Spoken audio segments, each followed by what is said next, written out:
Alam nyo ba, may isang OFW na nagwala sa loob ng NAIA Airport Terminal 3 na pilitang magtapon at sumira ng sarili niyang maleta at mga pasalubong dahil sa matinding galit at pagkadismaya nito. Para hindi makakinabangan. Yan. Bakit nga ba humantong sa ganitong matinding galit at pagkadismaya ang ating kabayan? Ayon kasi sa kanyang post, natagalan siya sa immigration dahil sa e-travel at may connecting flight pa uwi ng Aklan.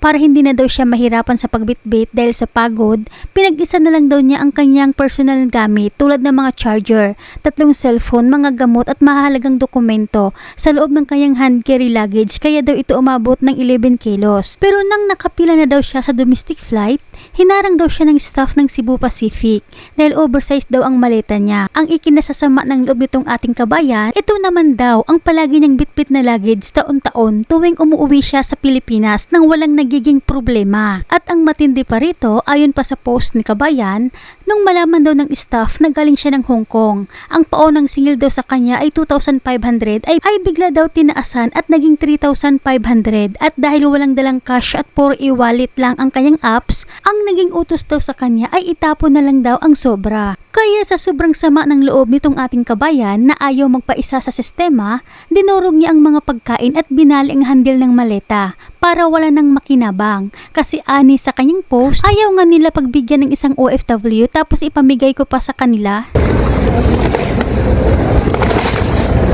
Yan. Tapon ko yan. Yan.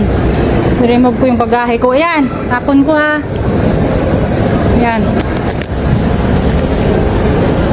Tinapon ko yan.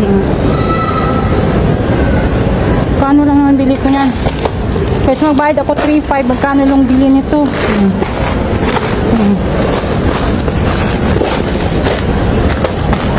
Kasi ibigay ko kinyo. Yan. Tinapon ko.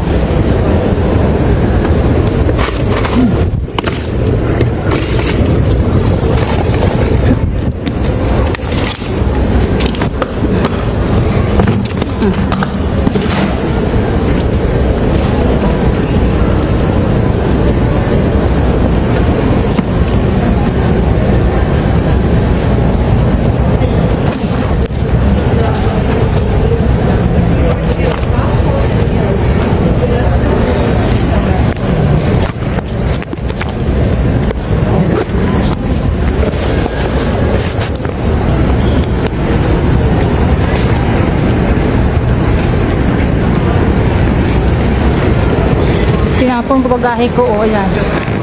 Pilipinas, anak karong katapat.